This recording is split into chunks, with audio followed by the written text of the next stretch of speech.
Hello gentleman cadets and ladies, my name is Aryan और आज मैं आप लोगों के लेके आ गया हूँ लेक्चर नंबर 6, जिसमें आज हम पढ़ेंगे किसके बारे में। आज हम पढ़ेंगे गुप्ता एम्पायर के बारे में, जो मैं आपको बता दूं मौर्य एम्पायर के बाद दूसरी सबसे बड़ी एम्पायर है। ठीक है, तो इसके बारे में थोड़ा स्पेसिफिकली पढ़ना थोड़ा ज़रूरी हो जाता है। ठीक है, समझे। तो ये आज हमारा लेक्चर नंबर 6 होगा। ठीक है, लेक्चर नंबर 6 होगा। दो बातें स्टार्ट होने से पहले, फर्स्ट, डिस्क्रिप्शन में हमारे टेलीग्राम ग्रुप का लिंक है, वहाँ से जाके आप हमारे टेलीग्राम ग्रुप को क्या कर सकते हैं, ज्वाइन कर सकते हैं। सेकंड, जो कोई भी किसी भी defence exam, whether it is NDA, CDS, CAPF और या एफकेट के लिए प्रिपेयर कर रहा है, वो लोग क्या कर सकते हैं, वो लोग इस वीडियो को देख सकते हैं। इन डेप्थ में आपको पूरा समझाया जाता है। ठीक है, इंडियन हिस्ट्री पढ़ रहे हैं हम लोग। ठीक है बच्चों, ठीक है। और लेक्चर नंबर 6 है, जिसमें हम पढ़ेंगे गुप्ता एम्पायर के बारे में। ठीक है, चलो स्टार्ट करते हैं। ठीक है, ये देखो, स्टार्ट करने से पहले ही मैंने आप लोगों के सामने एक मैप रखा है, ताकि आपको पता चल जाए कि गुप्ता एम्पायर अपने टाइम पे कितने एरिया में फैल रखी थी। ठीक है, ये थोड़ा आपको ना एक ना स्टोरी लाइन देता है कि हाँ, आपको आइडिया हो जाता है। ठीक है, ठीक है, समझ रहे हो। ये जो ब्राउन वाला एरिया है ना, ये एपेक्स है। एपेक्स मतलब क्या होता है पता है? जब गुप्ता एम्पायर अपनी पीक पे थी, जब गुप्ता एम्पायर अपनी क्या थी, पीक पे थी, ये वो टाइम था। ठीक है, ये वो टाइम था जब गुप्ता एम्पायर अपनी पीक पे थी, इसलिए मैंने ये फोटो लगाई है।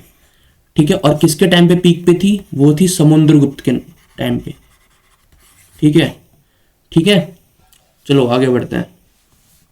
ठीक है, और बताने से पहले ना मैं बता दूं, गुप्ता एम्पायर वो टाइम था जब ना भारत में क्या बोलते हैं आपका, किसका किसका डिक्लाइन हुआ था? मौर्यन एम्पायर का डिक्लाइन हुआ था, और दो पावर उस टाइम बहुत पीक पे थी। इनके साथ साथ जब वो लोग अपने चरम सीमा पे थे और वो वहाँ से उनका डिक्लाइन होना शुरू हुआ था। एक थी कुशानाज, ठीक है, जिसके राजा कौन थे? कनिष्क। कनिष्क याद है? चलो मुझे कमेंट सेक्शन में बताना, कनिष्क जो थे वो कुशानाज डायनेस्टी के थे, बट उन्होंने एक काउंसिल करवाई थी। उनका एक बहुत बड़ा रोल है हिस्ट्री में, जिसकी वजह से उनसे हमेशा क्वेश्चन आता है। ठीक है, उन्होंने काउंसिल कराई थी बुद्धिज्म की काउंसिल कराई थी। इतना भी हिंट दे दिया, ये बताना है कि कौन सी काउंसिल थी वो। ठीक है, दूसरे थे सतवानास। ठीक है, चलो आगे बढ़ते हैं। इंट्रोडक्शन दे दूं, वही बात है जिसमें मैंने बताया, disappearance of the Mauryans from the political map India saw the emergence of many indigenous and foreign rulers. Indigenous याद रखना, मतलब अंदर के, देश के अंदर के, और फॉरेन बाहर के, who literally divided north and south India, rule over them for nearly 5 centuries. 5 शताब्दी तक उन्होंने राज किया था। ये जो फॉरेन रूलर्स वर्ड है ना, ये यूज हुआ है खुशनाज के लिए। ये देख रहे हो, ये इनका पूरा एरिया था। ठीक है, और जो इंडिजीनियस हुआ है वो हुआ है सतवानास के लिए, देखो। और जो नॉर्थ यूज हुआ है वो कुशनाज के लिए यूज हुआ है, और जो साउथ यूज हुआ है वो किसके लिए यूज हुआ है? वो हुआ है आप लोगों का किसके लिए? वो आपका हुआ है सतवानास के लिए। ठीक है, ठीक है, देखो वही चीज लिखिए, Kushanas in north India and Satavahanas in the Deccan. ये डेक्कन वाला एरिया है। ठीक है, in 3rd century in the period of political disintegration हो रहा था। पॉलिटिकली क्या चीजें टूट रही थी, डिसइंटीग्रेट हो रही थी। ठीक है, छोटी छोटी माइनर सेवरल पावर्स बनने शुरू हो गए थे, न्यू रूलिंग फैमिलीज आने लग गई थी। ठीक है, ठीक है, it was against the background of Guptas let the foundation of empires, जहां उद्घाटन किसका होता है? गुप्ता एम्पायर्स का। ठीक है, after the Mauryas Guptas realize the political unification of north India covered much of Indian subcontinent. ठीक है, और गुप्ता एज जो थी ना, गुप्ता एज क्यों इंपॉर्टेंट है? क्यों? क्योंकि सेकेंड ग्लोरियस एरा था। ठीक है, सेकेंड ग्लोरियस एरा था आफ्टर मौर्यास के टाइम पे, जिसको हम बोलते हैं गोल्डन एज। गोल्डन एज का टाइम था, गोल्डन एज थी ये।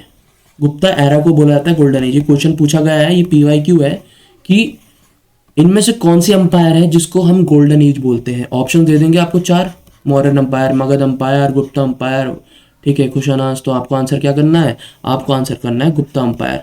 गुप्ता अम्पायर को गोल्डन एज के साथ साथ क्लासिकल एज, ठीक है, ये सब भी बोला जाता है। ठीक है, ठीक है। जो गुप्ता अम्पायर है ना, उसकी जो स्टार्टिंग होती है ना, वो नॉर्थ सेंट्रल से स्टार्ट होती है और साउथ इंडिया तक फैलती। कौन सा टाइम था वो, 320 और 550 सी का यार टाइम था। ठीक है, स्टार्टिंग में ज़्यादा नहीं पता है गुप्ता डायनेस्टी के, बट जितना हमें पता चला है वो हमें पता चला है फाहियान के से। फाहियान ये है, अब बोलोगे सर ये फाहियान कौन है, इनसे कैसे पता चला है। एक्चुअली गाइस फाहियान कौन था, फाहियान था ना एक ना बुद्धिस्ट मॉन्क थे, बुद्धिस्ट मॉन्क थे। ठीक है, और ये कहाँ के थे, ये चाइना के थे। तो ये मान लो ये, एक सेकेंड देखो, ये दिख रहा है तुम्हें, काइंड ऑफ ऐसे हमारा इंडिया है। ठीक है, थोड़ा गड़बड़ बन गया है बट आइडिया देने के लिए बता रहा हूँ। तो ये जो पूरा एरिया था ना, ठीक है, ये जो पूरा चाइना वाला एरिया था, ठीक है, ये नेपाल है इधर, ठीक है, ये भी उस टाइम इंडिया के पार्ट था। ठीक है, तो ये जो वाला पूरा एरिया था ना, यहाँ से शुरू होते हैं कौन, फाहियान पैदल चलना, और यहाँ से यहाँ से यहाँ से यहाँ से यहाँ से यहाँ से यहाँ पहुँचते हैं। यहाँ क्या था, किस रीजंस की वजह से पहुँचते हैं, यहाँ थी नालंदा यूनिवर्सिटी। मैंने आपको लास्ट लेक्चर में बताया था, जैसे आज के टाइम पे हार्वर्ड स्टैनफोर्ड जैसी यूनिवर्सिटी की रिलेवेंस है, उसी टाइम नालंदा जैसी यूनिवर्सिटीज़ की क्या थी, रिलेवेंस थी। तो बाहर बाहर से लोग बुद्धिज़्म को जानने, उस टाइम बुद्धिज़्म अपने एपेक्स पे था, बुद्धिज़्म को जानने, उसके बारे में पढ़ने नालंदा यूनिवर्सिटी आते थे। तो जब फाहियान इंडिया आए थे तो तब इन्होंने वर्णन किया है गुप्ता अम्पायर का अपनी टेक्सेस में, अपनी किताबों में। समझे, समझे। ठीक है, तो फाहियान किसके टाइम पे आए थे, ये क्वेश्चन आया है, ये भी PYQ है। फाहियान जो आए थे वो आए थे विक्रमादित्य के टाइम पे, एज नोन है चंद्रगुप्ता टू। ठीक है, अगर मैं सही हूँ तो, ठीक है, ओके, वैसे सही हूँ मैं। ठीक है, हुनसांग जो थे ये हर्षवर्धन जो, ठीक है, Harshavardhana era, Vardhana empire, Vardhana dynasty, उसके बारे में हम बाद में पढ़ेंगे। कुछ छोटी छोटी चीज़ें हैं, ये जो टॉपिक्स आपको मैं करा रहा हूँ ना गाइस, ये बहुत इंपॉर्टेंट है, इसलिए मैं आपको ये सारे टॉपिक करवा रहा हूँ। कुछ छोटी छोटी चीज़ें छूट जाएँ तो वो बाद में आपको कवर करा दूंगा। ठीक है, तो ये टेंशन मत लेना कि सर ये छूट गया वो छूट गया, ठीक है, कुछ नहीं छूटेगा।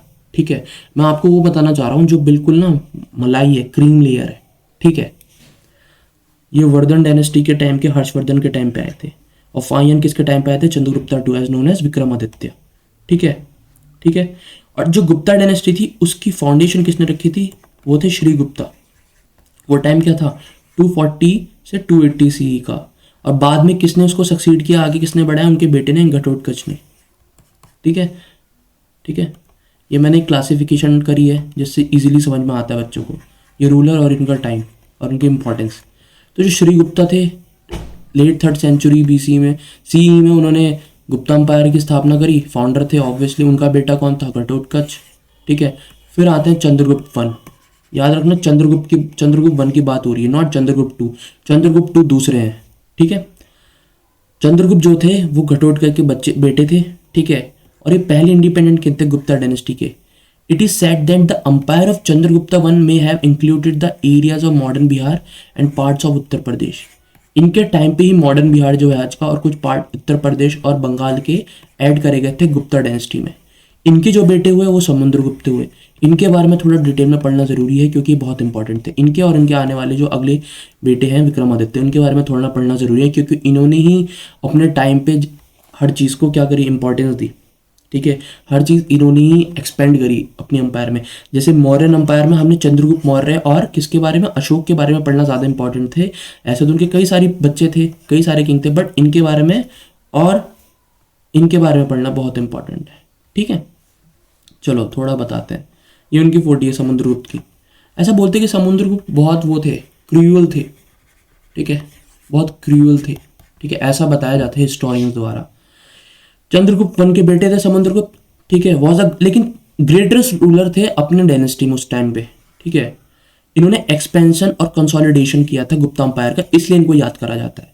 इनके टाइम पे गुप्ता अंपायर ने हिमालय नॉर्थ से लेकर पूरा कृष्णा गोदावरी और ठीक है अफगानिस्तान वाला एरिया और ब्रह्मपुत्र रिवर तक का एरिया अपने अंडर ले रखा था। ये जो मैंने आपको मैप दिखाया था ना, कहाँ है मैप, थोड़ा एक बार मैं रेस करके दिखा देता हूँ। ठीक है, इन्हीं का टाइम था वो जिसपे जो गुप्ता डायनेस्टी थी अपने एपेक्स पे थी, अपनी पीक पे थी। ये देखो, ये अफगानिस्तान से लेकर ये पूरा एरिया देख रहे हो, ब्रह्मपुत्र, समझे, इसलिए इनकी रेलेवेंस ज़्यादा इंपॉर्टेंट है। अब क्वेश्चन भी इनसे पूछे जाते हैं। Samudragupta was very attentive to rajdharma, और राजधर्म को बहुत फोकस, बहुत बहुत मानते थे। ठीक है, कि एक किंग की क्या ड्यूटी होती है, किंग की क्या ड्यूटी होती है कि सबको जस्टिस मिले, ठीक है, सबको न्याय मिले, किसी के साथ पार्शलिटी ना हो, ठीक है, भेदभाव ना हो, ठीक है। और उस वो ना कौटिल्य की अर्थशास्त्र को फॉलो करते थे। ठीक है, जो चंद्रगुप्त मौर्य के टाइम पे क्या थे, कौटिल्य प्राइम मिनिस्टर थे और उनके मेंटोर थे, जिन्होंने उनको क्या बनाया था, किंग बनाया था माँ। ठीक है, ठीक है, वो उनके अर्थशास्त्र को फॉलो करते थे, उनके बेस पे उनकी सारी चीज़ें चलती थी। ठीक है, और एक सबसे इंपॉर्टेंट डेवलपमेंट जो क्वेश्चन हर बार आया है सीडीएस में, ठीक है, जब भी क्वेश्चन आता है गुप्ता एम्पायर से तो ये क्वेश्चन हमेशा पूछा जाता है। वो क्वेश्चन ये है गाइस कि inscription probably commissioned by the Gupta king who knows the Allahabad pillar, Allahabad pillar, Allahabad pillar, Allahabad pillar किसने किसने करा था। ठीक है, वो कौन थे, वो थे समुद्रगुप्त, जिन्होंने उसकी स्थापना करी थी। नैनोज नोन, ठीक है, ठीक है, प्रज्ञा प्रशस्ति, प्रज्ञा प्रशस्ति, ये इला, इसको हम बोल सकते हैं इलाहाबाद प्रशस्ति। ठीक है, इलाहाबाद प्रशस्ति कौन थे, समुद्रगुप्त थे। ठीक है, उनके बेटे जो थे हुए कच्चा। ठीक है, कच्चा के बेटे थे चंद्रगुप्त, मतलब चंद्रगुप्ता टू विक्रमादित्य कौन थे, पोते थे किसके, समुद्रगुप्त के, समुद्रगुप्त के। ये जाने जाते थे अपने नवरत्नस के लिए, नवरत्नस के लिए। इनके टाइम पे बहुत बड़े बड़े विद्वान, 9 ऐसे लोग थे इनके कोर्ट में, ठीक है, जिनका आसपास कोई तोड़ नहीं था, जिनमें से एक बहुत फेमस है कालिदास, नहीं कालिदास नहीं है, कैसे, आर्यभट्ट, सॉरी, आर्यभट्ट, हाँ आर्यभट्ट, कालिदास भी थे, हाँ कालिदास भी थे और आर्यभट्ट भी थे। ठीक है, ठीक है, वो इन्हीं का टाइम था। चलो आगे बढ़ते हैं। ठीक है, the peak of the territorial expansion of the Gupta empire reach its heights, इनके टाइम पे हाइट पे थी पीक। ठीक है, ये किसके बेटे थे, द सन ऑफ चंद्रगुप्त, ठीक है, सॉरी, ये चंद्रगुप्त के बेटे थे, और उसके समुद्रगुप्त के बेटे थे चंद्रगुप्ता टू विक्रमादित्य। ठीक है, मोस्ट इंपॉर्टेंट मिलिट्री अचीवमेंट क्या थी चंद्रगुप्त की, कि उन्होंने लड़ाई लड़ी थी किसके, शाका सत्रप के खिलाफ, शाकास के खिलाफ, शाखा के खिलाफ, कहाँ, वेस्टर्न इंडिया में। एज अ रिजल्ट कि उनके टाइम पे वेस्टर्न इंडिया उनके अंडर आ गया था, तो वेस्टर्न बाउंड्रीज क्या थी, सिक्योर हो गई थी। ठीक है, and some time Guptas gain control Bharuch और सोपरा एरियाज, ठीक है, सी पोर्ट जो थे। The exploit of the king called Chandra are glorified in the iron pillar. ठीक है, जब उन्होंने एक किंग चंद्रा को हराया था ना, तो उसके बारे में उन्होंने आयरन पिलर, जो आज कुतुब मीनार में है दिल्ली में, ठीक है, जिसको मेहरुली आयरन पिलर भी बोलते हैं, ये इन्हीं के टाइम पे आइडेंटिफाइड हुआ था ये, जिसमें आज तक क्या कोरूशन नहीं हुआ है, जंग नहीं लगा है। ठीक है, the famous Chinese pilgrim Fahien भी इनके टाइम पे आया था। ठीक है, चंद्रगुप्त टू के टाइम पे। And the court Chandragupta was adore by the celebrated scholars collectively known as Navratnas. The Gupta empire reach its pinnacle during this time, मतलब वही पीक पे थी अपने। ठीक है, and unprecedented progress marked all the areas of life. और नवरत्नस कौन थे, क्यों, क्योंकि इनसे क्वेश्चन पूछा गया है। ठीक है, पहले थे अमर सिम्हा, संस्कृत लेक्सोग्राफर थे, पोएट थे, जिन्होंने लिखी थी अमर घोषा। ये क्वेश्चन आता है, क्या थी, is a vocabulary of Sanskrit roots. ठीक है, ठीक है, दूसरे थे धन्वंतरी, कौन थे, ग्रेट फिजिशियन थे। शंखु, आर्किटेक्चर। हरिसेना कौन थे, जिन्होंने कंपोज किया था प्रज्ञा प्रशस्ति। ये क्वेश्चन बहुत इंपॉर्टेंट है, ये 2020 की सीडीएस में आया है अगर मैं गलत नहीं हूँ। ठीक है, कि हु कंपोज प्रज्ञा प्रशस्ति, ये 2020 के ना, 2020 के सेकंड वाले में क्वेश्चन आया है, मैं बैट लगा रहा हूँ। ठीक है, जिसको इलाहाबाद पिलर इंस्क्रिप्शन भी कहा गया। ठीक है, चौथे थे कालिदास। ठीक है, पोएट था, आपको पता है, कहापन का एस्ट्रोलॉजर थे, वारामीरा। ठीक है, उज्जैन में रहते थे। 3 बहुत इंपॉर्टेंट बुक लिखी थी, क्वेश्चन पूछ लेते हैं कि किसने लिखी है, तो पंचा सिद्धांतिका इन्होंने लिखी थी, भीरट संहिता इन्होंने लिखी थी। ठीक है, और भीरट जाटका इन्होंने लिखी थी। ठीक है, अगले थे Vararuchi, another gem of Chandragupta Vikramaditya who was a grammarian and Sanskrit scholar थे। ठीक है, some historians have identified him the Katyayana Katyayana Vararuchi is said to be the author of Prakrit Prakasha. Prakrit Prakasha क्या थी? फर्स्ट ग्रामर प्राकृत लैंग्वेज में किताब थी। और लास्ट थे विठल भट्ट, जो क्या थे? मैजिशियन थे। इन सब की फोटोज, ठीक है, ठीक है। और कुमारगुप्त, कुमारगुप्त हुए थे किसके बेटे? चंद्रगुप्त मौर्य, चंद्रगुप्त, सॉरी सॉरी, ठीक है, सॉरी, विक्रमादित्य के बेटे थे, ठीक है। He seems to have maintain control of his inherited territory by extended from Gujarat in the west and Bengal region in the coast. मतलब उन्होंने वही अपने एक्सटेंशन को आगे बढ़ाया गुजरात तक, बंगाल तक, ठीक है। इनके बेटे जो लास्ट रूलर था ना गुप्ता डायनेस्टी का, वो था सकंड गुप्ता, और ये लास्ट और सबसे स्ट्रॉन्ग रूलर था। इसके बाद वीक होने लगी गुप्ता डायनेस्टी, उसका डिक्लाइन हो गया, ठीक है। कई रीजंस है, बाद में मैंने थोड़ा बताया डिक्लाइंस के बारे में, तो वो आगे जानेंगे, ठीक है। ये लास्ट रूलर थे, ठीक है। अगेंस्ट पुष्पमित्रा सुनाज ने अटैक कर दिया था, ठीक है। तो लास्ट ग्रेट रूलर थे ये। Fourth century dominated the destinies of the north Indian और more than a century. Finally 6th century में जाके क्या होता है? गुप्ता डायनेस्टी का क्या होता है? डाउनफॉल, ठीक है, डाउनफॉल। ये मैप लगाया है मैंने ताकि आपको पता चल जाए कि गुप्ता डायनेस्टी अपनी पीक पे थी किसके टाइम पे? Chandragupta Maurya two as known as Vikramaditya. इतना एरिया किसके अंडर था? चंद्रगुप्त मौर्य के अंदर था, ठीक है। पॉलिटिकल एडमिनिस्ट्रेशन कैसा था? ठीक है, जो किंगडम्स थी ना वो छोटे छोटे प्रदेशों में डिवाइड थे। जैसे आज के टाइम पे स्टेट सिस्टम है ना, कितनी स्टेट है? कितनी स्टेट है? 28 है, 29 है? चलो बताना मुझे, ठीक है। कितनी स्टेट्स हैं इंडिया में और कितनी यूटी हैं? छोटे छोटे प्रदेशों में डिवाइड था, जिसको प्रोविंस बोला जाता था, ठीक है। और उनके एडमिनिस्ट्रेटिव हेड्स होते थे, जैसे आज के टाइम पे गवर्नर्स होते हैं, चीफ मिनिस्टर होते हैं ना, ऐसे ही जो उनका क्या करते थे? ध्यान रखते थे, उनकी टेक केयर करते थे। और किंग ने क्या कर रखा था? डिसिप्लिन और ट्रांसपेरेंसी रख रखी थी। ब्यूरोक्रेटिक प्रोसेस था, जैसे आज के टाइम पे IAS IPS होते हैं, ठीक है। क्रिमिनल लॉ वॉज माइल्ड, ठीक है, and capital punishment was unheard and judicial torture was not practice. ये चीज़ें कम थी। क्रिमिनल लॉ थोड़ा माइल्ड था, कैपिटल पनिशमेंट भी ज़्यादा सुनने में नहीं मिलती थी, और जुडिशियल टॉर्चर भी इतना प्रैक्टिस में नहीं था, ठीक है। Fahien called the cities of Mathura. जब फाहियान इंडिया आया था तो यहाँ से सब देख के गया था, तो उन्होंने मथुरा और पाटलिपुत्र को क्या बोला? As a city of flower, city of flowers.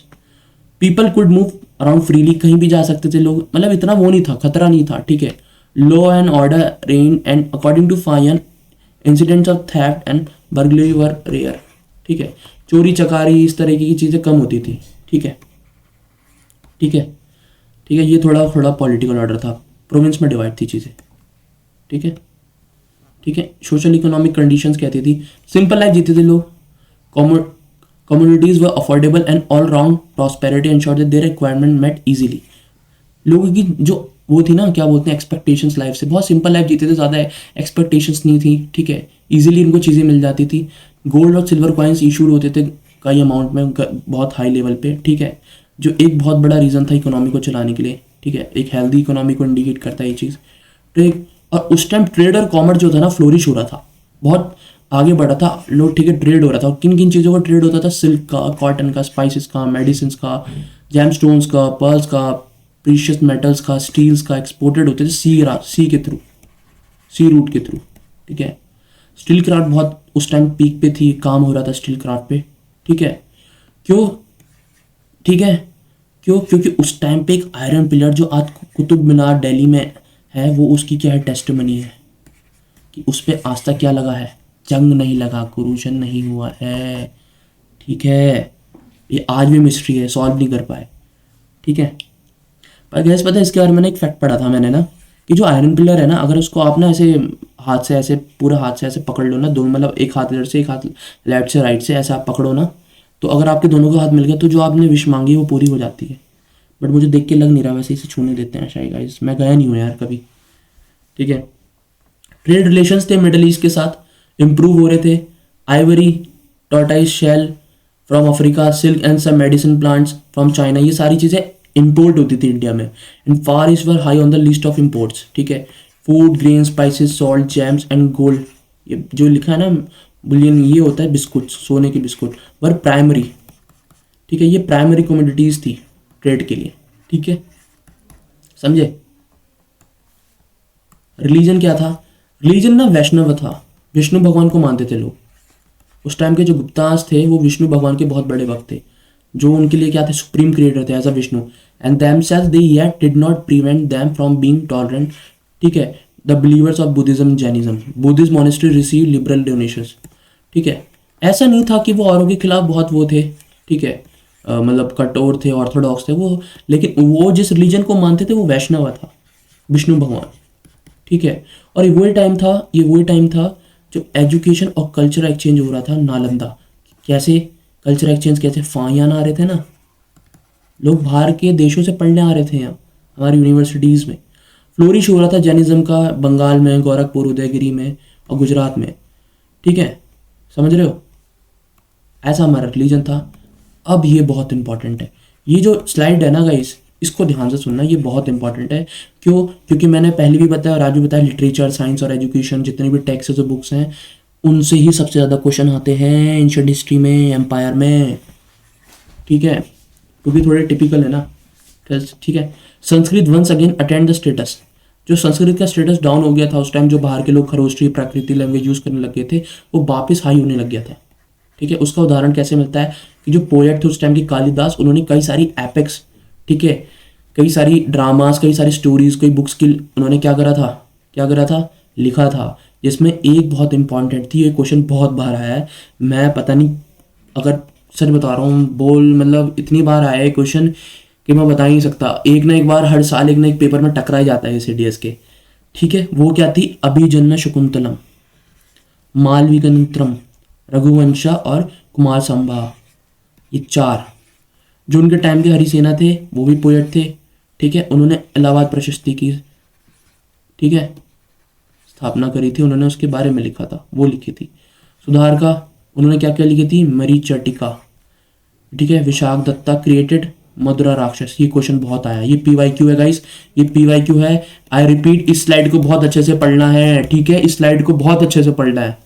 ठीक है, विष्णु शर्मा ने पंचतंत्र लिखी थी, Vararuchi, Baudhayana, Ishwar Krishna and Bharti Hari contributed to both Sanskrit and Prakrit language, philosophy and science.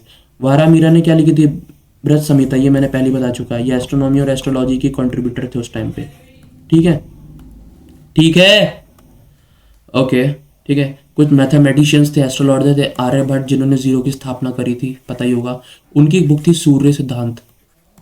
ठीक है, शायद आप लोगों को पता नहीं होगा, जिसमें ज्योमेट्री और ट्रिग्नोमेट्री, कॉस्मोलॉजी के एक्सपेक्ट्स बताए गए, उनके बारे में लिखा गया है।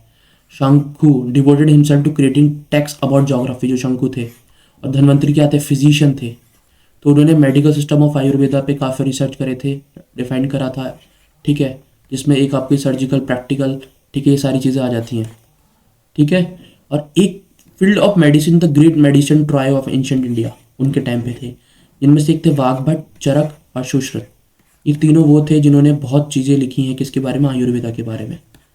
ठीक है, people were encourage to learn the essence of Sanskrit literature, auditory, intellectual debates, music, painting, several education institution were set up and existing were receive continuous support. मतलब लोग उस टाइम सीखने की इच्छा बहुत रखते थे, हर चीज़ पे उस टाइम काम हो रहा था, इसलिए इसको गोल्डन एज बोला गया। क्यों? अब मुझे बताओ, कल्चर एक्सचेंज हो रहा है, ठीक है, लोग बाहर से आ रहे हैं पढ़ने, इतने बड़े बड़े नवरत्नांश उनके टाइम पे थे, गुप्ता एरा के टाइम पे। ठीक है, इसलिए इसको गोल्डन एरा बोला गया है। और पुराणों में भी, the Puranas in present form were compose during this period. कुछ पुराण ऐसे हैं जो उनके टाइम, गुप्ता पीरियड के टाइम पे लिखे थे, जो आज भी प्रेजेंट है। ठीक है, जो महाभारत और रामायण था उनको फाइनल टच दिया गया था इस टाइम पे। और नालंदा यूनिवर्सिटी फाउंड हुई थी किसके टाइम पे, कुमार गुप्तवन के बारे में टाइम पे, कुमार गुप्तवन के टाइम पे। ठीक है, ठीक है, and become the most celebrated Buddhist educational centre in north India. मैंने बताया था ना, नालंदा यूनिवर्सिटी, समझे समझे। इसलिए एजुकेशन पीक पे थी, है, नवरत्नांश थे, कल्चर एक्सचेंज था, फॉरेन एक्सचेंज था, तो बहुत चीज़ें हो रही थी। ठीक है, आर्ट एंड आर्किटेक्चर, थोड़ा कल्चर के बारे में जानेंगे। फाइन एग्जाम्पल उनके टाइम पे पेंटिंग और स्कल्पचर्स के मिलते हैं आज के अजंता एलोरा, सारनाथ मथुरा और अनुराधपुरा सिगरिया के। ठीक है, एक बहुत बढ़िया, ठीक है, एक बेसिक टेनेट लिखा गया है, Shilpa Shastra, treatise of art were followed everywhere including town planning, जिसके अंदर टाउन प्लानिंग के बारे में, शिल्प शास्त्र पता है ना, architecture type, art and craft से रिलेटेड होता है Shilpa Shastra. Stone state golden स्ट्रीवेज आयरन पिलर्स, जिसमें से आपका एग्जांपल मैंने आपको दे दिया, दिल्ली आयरन पिलर, ठीक है। Gold coin jewellery, metal sculptures speak volumes about the skills, metal smith, ठीक है। Cave ivories, wood, lac work, brocades, embroidered textiles. In classical Indian style, artists, literatures were encouraged to meditate on the imaginary within, capture essence in their creation. ऐसी गुफाओं किस लिए होती थी? Meditations के लिए होती थी। ये जो बनाए जाते थे ना एलोरा, ये सारे अजंता, ये सब मेडिटेशंस के लिए थी। और ये एक फाइनेस्ट एग्जांपल है कि इसके आर्ट एंड कल्चर के। सोने की चीज़ें बननी शुरू हो गई थी, ठीक है। वुड पे काम हो रहा था, ठीक है। कई सारी ऐसी चीज़ें थी, समझ रहे हो, इसलिए ये चीज़ें पीक पे थी उस टाइम पे, पेंटिंग्स वगैरह, ठीक है। प्रैक्टिसिंग वोकल म्यूजिक उस टाइम बहुत आगे था, वीणा बजाया जाता था। इंडियन म्यूजिकल सिस्टम में उस टाइम वीणा का एक उद्गम हुआ, ठीक है। फ्लूट, ड्रम, ठीक है, ये बहुत एक्सेप्शन थे उस time. Casting metal images, metal images उस टाइम एक क्लासिकल एक क्लाइमैक्स था, पीरियड था कास्टिंग मेटल इमेजेस का, समझ रहे हो, ठीक है। और जो फ्रेस्को पेंटिंग, मतलब जो पेंटिंग वाटर कलर से बनाई जाती है, उनकी बात हो रही है। उनको देखा गया है बाग और अजंता की गुफाओं पे कि ऐसी, ये देखो, ये उसका एग्जांपल है फ्रेस्को पेंटिंग का, ठीक है। ऐसी पेंटिंग मिली है, समझ रहे हो। कॉइन्स, दिनार चलते थे, गोल्ड कॉइन्स को बोलते थे, एग्जांपल है, ठीक है। And the most exceptional instance of numismatics and artistics, numismatics वो होते हैं जो कॉइन्स में के बारे में रिसर्च करते हैं, ये कॉइन्स के लिए यूज करा जाता है ये वर्ड, ठीक है। The face of the coin generally portrait by governing king, जो किंग था उस टाइम पे उसको पोर्ट्रेट करा जाता था कॉइन पे, ठीक है, ठीक है। River depict the figure of a goddess, और पीछे की साइड होते थे भगवान। कौन से रिलीजन को मानते थे? वैष्णव, विष्णु भगवान को, ठीक है। Gupta coinage was at the pinnacle, metallurgy और इमेजनरी जो कॉइन्स थे वो उस टाइम पीक पे था, गुप्ता एरा के टाइम पे, ठीक है। अब डेक्लाइन, अब पढ़ेंगे डेक्लाइन के बारे में। डेक्लाइन क्यों हुआ? 6th सेंचुरी में डेक्लाइन शुरू हो गया था। कुछ इंपॉर्टेंट कॉजेज हैं। पुष्पमित्रास, अब वॉलैक ट्राइब, एक ट्राइब थी पुष्पमित्रा, ठीक है, जिन्होंने गुप्तास को क्या करा था? हरा दिया था, ठीक है। लड़ाई हुई थी सकंड गुप्ता के बाद, कुछ सारे वीक रूलर्स थे। दूसरी तरफ से हुन्स सेंट्रल एशिया से आए थे under the leadership of Toramana and Mihirakula attack the broke the back of the Gupta empire.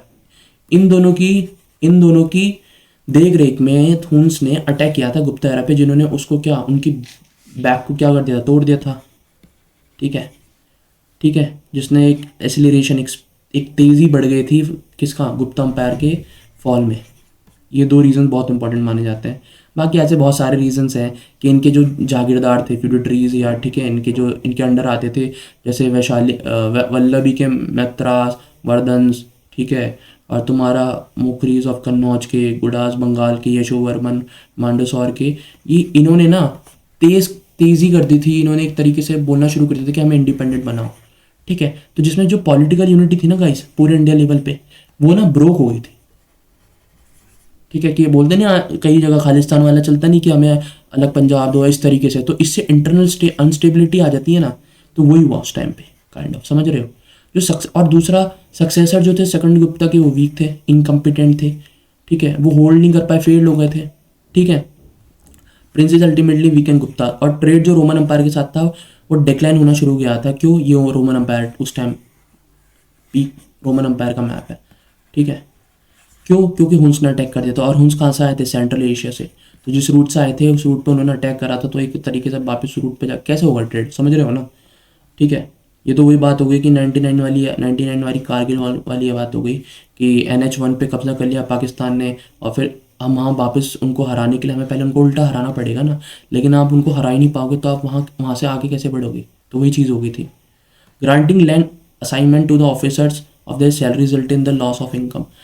Land assignments देना उनके ऑफिसर्स को, उन्होंने क्या, इनकम का सोर्स कम हो गया था, इनकम कम होने लग गए थे, आप मतलब इनकम ऑब्वियसली गिरने लग जाएगी, सैलरी देने में इनसफिशिएंट होने लग गए थे, ठीक है। और पुष्पमित्रास और इन्वेजन ऑफ हुन्स की वजह से ना क्या हुआ, सप्रेस करने लग गए, इनकम जो हुई थी वो कम होने लग गई, ठीक है, डिक्लाइन शुरू हो गया। तो ये कुछ मेजर रीजंस थे, ठीक है, गुप्ता एम्पायर के डिक्लाइन में। आई होप आप लोगों को मज़ा आया होगा। अगर कुछ आपको लग रहा है कुछ छूटा है तो छूटा तो कुछ नहीं है, ठीक है, जो छूटा है वो आगे पढ़ाया जाएगा, टेंशन मतलब, ये बहुत सारी चीज़ें होनी बाकी है, ठीक है। मिलते हैं आपसे नेक्स्ट क्लास में, तब तक के लिए जय हिंद।